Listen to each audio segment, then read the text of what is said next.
그렇죠. 응? 춥다고 엄마.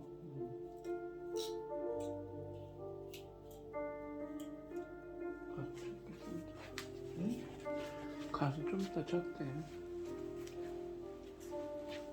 야, 이거 꺼. 더워. 아니요, 나도 나 더워. 더워서 이거 안 입어, 지금. 춥다고. 내가 안 춥다고.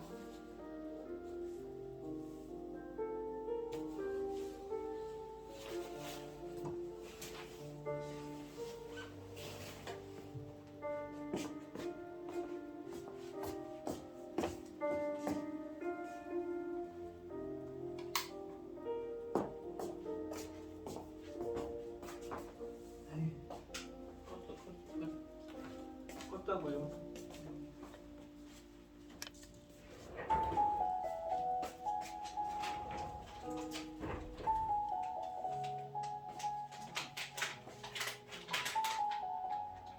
나 능력 좀 하다가 기도 좀 해줘.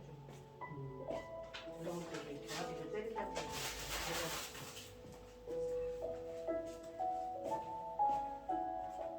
능력을 줬으니 능력이 있어야지. 마귀 때리잡을 능력을 주시옵소서.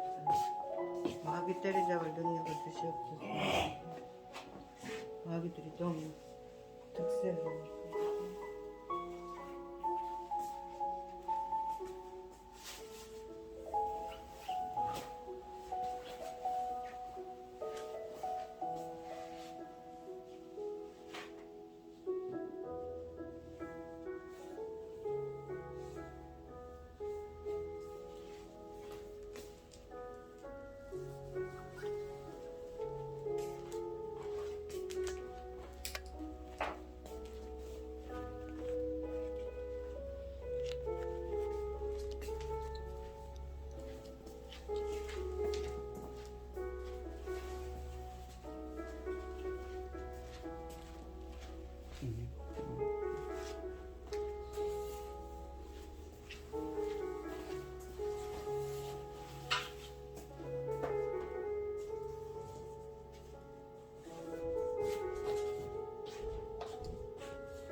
사도신경 하심으로 신앙 고백하시겠습니다.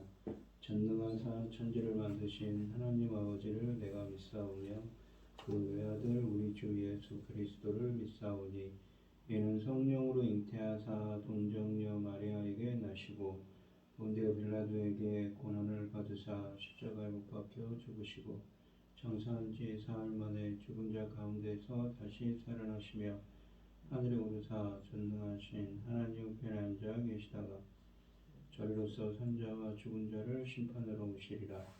성령을 믿사오며 거룩한 공예와 성도가 서로 교통하는 것과 죄를 사하여 주시는 것과 몸이 다시 사는 것과 영원히 사는 것을 믿사옵나이다. 아멘. 전송가 212장입니다.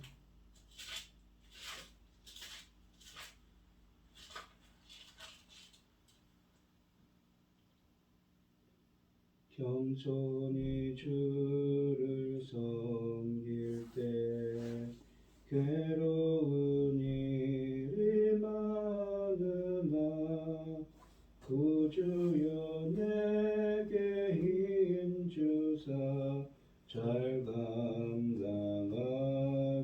하소서. 인자한 말을 가지고 사람을 감화시키며 갈 길을 잃은 무리를 잘 인도하게 하소서.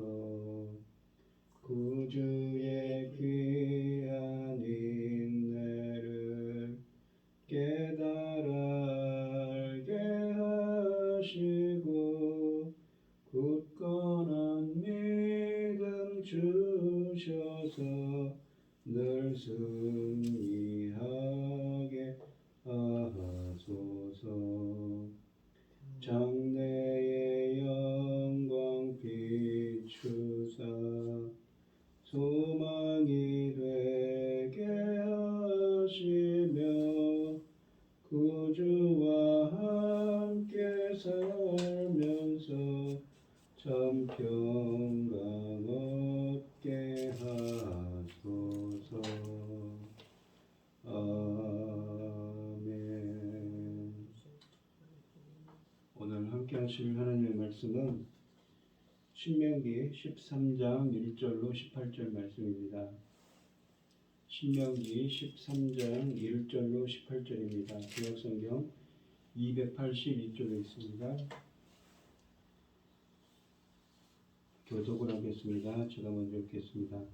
너희 중에 선지자나 꿈꾸는 자가 일어나서 이적과 기사를 내게 보이고 그가 말한 그 이적과 기사가 이루어지고 너희가 알지 못하는 다른 신들을 우리가 따라 섬기자 고 말할지라도 너는 그 선지자나 꿈꾸는 자의 말을 청종하지 말라. 이는 너희 하나님 여호와께서 너희가 마음을 다하고 뜻을 다하여 너희 하나님 여호와를 사랑하는 여부를 알려 하사 너희를 시험하심이니라. 너희는 너희 하나님 여호와를 따르며 그를 경외하며 그 명령을 지키며 그 목소리를 청종하며 그를 섬기며 그를 의지하며 그런 선지자나 꿈꾸는 자는 죽이라. 이는 그가 너희에게 너희를 애굽 땅에서 인도하여 내시며 종되었던 집에서 속량하신 너희 하나님 여호와를 배반하게 하려 하며 너희 하나님 여호와께서 내게 행하라 명령하신 도에서 너를 꿰어내려고 말하였음이라. 너는 이같이 하여 너희 중에서 악을 제할지니라. 내 어머니 아들 곧 내 형제나 자매나 부모 아내나 너와 생명을 함께하는 친구가 가만히 너에게 이르기를 너와 내 조상들이 알지 못하던 다른 신들 곧 내 사방을 둘러싸고 있는 민족 혹 내게서 가깝든지 내게서 멀든지 땅 이 끝에서 저 끝까지에 있는 민족의 신들을 우리가 가서 섬기자 할지라도 나는 그를 따르지 말며 듣지 말며 긍휼히 여기지 말며 예수롭게 여기지 말며 덮어 숨기지 말고 너는 용서 없이 그를 죽이되 죽일 때에 네가 먼저 그에게 손을 대고 후에 뭇 백성이 손을 대라. 그는 애굽 땅 종되었던 집에서 너를 인도하여 내신 네 하나님 뛰어내어 떠나게 하려 하는 자에는 너는 돌로 쳐 죽이라. 그리하면 온 이스라엘이 듣고 두려워하여 이 같은 악을 다시는 너희 중에서 행하지 못하리라. 내 하나님 여호와께서 너희를 거주하게 하시는 한 성읍에 대하여 내게 소문을 들리기를. 너희 가운데서 어떤 불량배가 일어나서 그 성읍 주민을 유혹하여 이르기를 너희가 알지 못하던 다른 신들을 우리가 가서 섬기자 한다 하거든. 너는 자세히 묻고 살펴 보아서 이런 가증한 일이 너희 가운데 있다는 것이 확실한 사실로 드러나느니라. 너는 마땅히 그 성읍 주민을 칼날로 죽이고 그 성읍과 그 가운데 거주하는 모든 것과 그 가축을 칼날로 진멸하고 또 그 속에서 빼앗아 차지하는 것을 다 거리에 내놓고 그 성읍과 그 탈취물 전부를 불살라내 하나님 여호와께 드릴지니 그 성읍은 영구히 폐허가 되어 다시는 건축되지 아니할 것이라. 너는 내 이 진멸할 물건을 조금도 내 손에 대지 말라. 그리하면 여호와께서 그의 진노를 그치시고 너를 긍휼히 여기시고 자비를 더하사 내 조상들에게 맹세하신 같이 너를 번성하게 하실 것이라. 내가 만일 내 하나님 여호와의 말씀을 듣고 오늘 내가 네게 명하는 그 모든 명령을 지켜 내 하나님 여호와의 목전에서 정직하게 행하면 이같이 되리라. 아멘. 오늘 본문 말씀의 제목은 유혹하는 자를 죽이라입니다. 우리가 익히 알듯이 믿음 공동체에서는 외부적인 요소들보다는 이 내부적인 요소들이 더 큰 위협이 되고는 합니다. 그러므로 모세는 12장에서 우상숭배의 위험에 대한 외부적인 요인들을 지적하고 있었는데 이에 대한 대처방법을 지시한 후에 이 13장에서는 우상숭배를 부추기는 내부적인 요소들에 대해 어떻게 대응해야 하는가에 대해서 가이드라인을 제시하고 있습니다. 1절부터 5절 말씀은 선지자가 우상숭배를 조장할 때 어떻게 대처할 것인가 말씀하십니다. 모세가 첫 번째 예로 드는 경우는 일반인들이 거부하기가 쉽지 않습니다. 이스라엘 종교에서 선지자로 혹은 신적인 은사를 받은 자로 인정받은 자가 모든 영적인 권한을 동원해서 설득하는 경우입니다.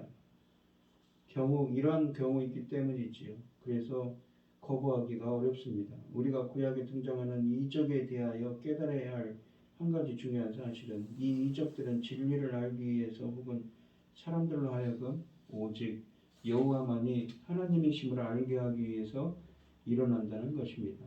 만일 이 거짓 사역자들이 단순히 말로만 유혹했다면 그래도 물리치기가 더 쉬웠을 것입니다. 그런데 그들에게는 표적과 기적을 행하는 능력이 있습니다.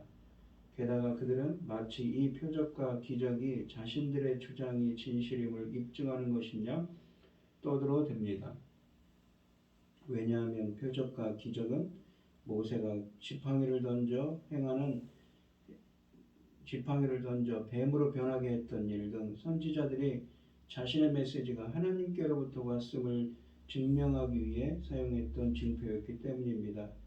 아무리 놀라운 이적과 기사를 행한다 할지라도 여호와 하나님의 다른 신을 섬기도록 유혹하는 자는 모두 거짓 선지자이기 때문에 철저히 경계하고 제거할 것을 본문에서 교훈하고 있습니다. 이것은 기독교 신자에 있어서 이적과 기사 그 자체가 중요한 것이 아니라 그것을 통하여 하나님의 영광이 드러나느냐 아니냐의 여부가 중요한 것이라는 사실을 알려줍니다. 왜냐하면 하나님의 말씀을 저해하는 모든 이적과 기사는 결국 사탄의 사역에 불과하기 때문입니다. 6절부터 11절 말씀은 친족이나 친구가 우상숭배를 부추길 때에 대해서 어떻게 대처할지 말씀하십니다. 앞에서 언급한 선지자와 같은 종교적 지도자들의 우상숭배 종용은 공개 석상에서 있는 일이었습니다. 그래서 많은 사람들이 이들의 말에 대하여 증언할 수 있었습니다. 이 단락에서는 가장 은밀한 곳에서 우상숭배가 부추겨지는 경우를 예로 삼고 있습니다. 바로 가장 가까이 지내는 사람이 우상을 숭배하다고 은밀하게 속삭여 올 때입니다. 가장 가까운 사람의 속삭임은 그만큼 물리치기가 쉽지 않을 뿐만 아니라 하나님의 말씀에 따르자면 공개적으로 그 사람의 죄를 추궁해야 하는데 그렇게 하기보다는 묵인하는 쪽을 더 쉽게 선택할 수 있는 상황이 됩니다. 특히 친족과의 관계가 인간관계에서 가장 소중한 것으로 여겨졌기에 각 개인의 자유와 권리를 포기하면서까지 지켜야 했던 것이 친족 관계였던 이스라엘 사회에서는 더욱 어려운 일이었을 것입니다. 그러나 이런 친족 관계마저도 하나님과의 언약 관계보다 우선시 될 수는 없습니다. 부모는 우리에게 가장 가깝고 소중한 자들이 다른 신들을 섬기자고 부추길 때 그들을 가차없이 법정에 세워 처형하라고 19절에 말씀하십니다. 그들을 불쌍하게 여기지도 말며 가엽게 여기지도 말고 덮어서 숨겨줄 생각도 하지 말라고 8절에 말씀하십니다. 모세는 이 이슈에 있어서 백성들에게 확고부동한 자세와 결단을 요구합니다. 본문은 우리에게 죄악에 대한 유혹이 때때로 인간에게 중요하다고 여겨져서 끊기 힘든 혈연과 또한 우정의 말을 쓰고 다가오기도 하지만 하나님의 백성들은 이 세상의 그 누구보다 하나님을 더 사랑해야 되기 때문에 이 하나님과의 관계에 장애가 되는 그 어떤 제한도 당연히 배격해야 한다는 진리를 교훈합니다. 12절부터 18절 말씀은 온 성읍이 우상을 숭배할 때에 대해 어떻게 대처할지 말씀하십니다. 이 단락에 언급하고 있는 경우는 온 성읍이 몇몇 영향력을 행사하는 사람들의 부추김에 넘어가 우상을 숭배하게 된 사실이 이스라엘 전역에 알려졌을 때의 일입니다. 이 경우는 13장에 언급하고 있는 세 개의 예 중 가장 참담한 결과로 이어집니다. 이 성읍은 원래 여호와의 선물이었다고 12절에 말씀하시는데 하나님께 벌을 받은 선물로 우상을 숭배하는 것은 그만큼 심각한 반역이기 때문입니다. 온 성읍에 진멸이 선포되어 그 성읍에 사는 남녀노소뿐만 아니라 짐승들과 소유물도 모두 파괴되고 태워져야 한다고 15, 17절에 말씀하십니다. 게다가 파괴된 성읍 위에 새로운 도시가 세워질 수 없으며 영원히 파괴된 채로 남겨져 여호와께 반역하고 우상을 숭배하는 일이 얼마나 무서운 결과를 가져오는가에 대한 증거로 남아야 된다고 16절에 말씀하십니다. 이 여리고성이나 이 기브와 같은 곳이지요. 사사기 19장, 20장, 사사기 6장에 있는 곳이 예로 남을 수가 있습니다. 하나님은 반역한 이스라엘을 앞으로 그들의 손에 진멸할 가나안처럼 대하시겠다는 의지를 표현하고 계십니다. 비록 온 도시에 이런 징벌을 가하는 것이 은밀하게 속삭이는 친족을 법정에 세우는 것처럼 무척 어려운 일이기는 하지만 이스라엘에게는 이렇게 해야 할 의무가 있습니다. 하나님의 언약 백성인 이스라엘의 정체성은 물론 그들의 생존 자체를 위협하는 행위이기 때문입니다. 또한 고통스럽지만 이렇게 해야만 하나님의 진노가 풀리고 하나님의 지속적인 축복이 보장될 수 있기 때문이라고 17절에 말씀하십니다. 이는 마치 암 환자가 종양을 잘라내는 것과 같습니다. 몸에 칼을 대는 것은 고통스러운 일이지만 건강하게 살려면 꼭 해야 하는 수술이지요. 온몸을 죽음으로 몰고 가는 종양은 절단해 버려야 합니다. 오늘 본문 말씀을 보시면 특히 3절에 보시면 자기 백성을 시험하시려고 유혹을 허용하셨다고 말씀하십니다. 하나님은 시험한다는 그들의 입술의 고백을 매력적인 이 경쟁 상대를 두고도 눈 돌리지 않고 하나님만 선택하는 행동으로 증명하도록 하십니다. 하나님은 일부러 유혹하지 않으시지만 대적의 유혹을 차단하지도 않으십니다. 고난을 거친 믿음이 진실하듯 유혹을 거친 사람이야말로 참된 사람이라 인정받을 것입니다. 우리의 고백도 우리의 행동으로 증명되는 믿음이 되게 해달라고 기도하는 여러분들이 되시기를 바랍니다. 우리 기도하겠습니다. 하나님 아버지 감사합니다. 오늘 본문에 있는 말씀처럼 우상을 확실히 제거하는 말씀처럼 우리의 믿음도 우리 행동으로 증명할 수 있도록 주님께서 인도하시고 함께하여 주시옵소서. 인도하여 주시옵소서. 모든 말씀 거룩하신 예수님 이름으로 기도합니다. 아멘. 하늘에 계신 우리 아버지여 이름이 거룩히 여김을 받으시오며 나라의 마옵시며 뜻이 하늘에서 이룬 것 같이 땅에서도 이루어지이다. 오늘날 우리에게 일용할 양식을 주옵시고 우리가 우리에게 죄 지은 자를 사하여 준 것 같이 우리 죄를 사하여 주옵시고 우리를 시험에 들게 하지 마옵시고 다만 악에서 구하옵소서. 대개 나라와 권세와 영광이 아버지께 영원히 있사옵나이다. 아멘. 오늘 주신 말씀 가지고 기도할 때에요. 우리의 믿음도 우리의 행동으로 증명할 수 있도록 우리의 행동도 정말 거룩한 하나님 나라의 백성으로서 부족함이 없게 해달라고 기도하시고 어려움을 당하신 분들과 각자 기도 제목을 가지고 주여 삼청하시면서 통성으로 기도하도록 하겠습니다. 주여 주여 주여 아버지 하나님 감사합니다. 우리의 행동도 우리의 믿음도 정말 행동으로 증명할 수 있는 믿음, 정말 확고한 믿음을 주셔서 하나님의 말씀을 붙잡고 하나님만 바라볼 수 있도록 저희들을 붙잡아 주시고 함께하여 주시옵소서. 주님 인도하여 주시옵소서. 들으시옵소서. 아버지.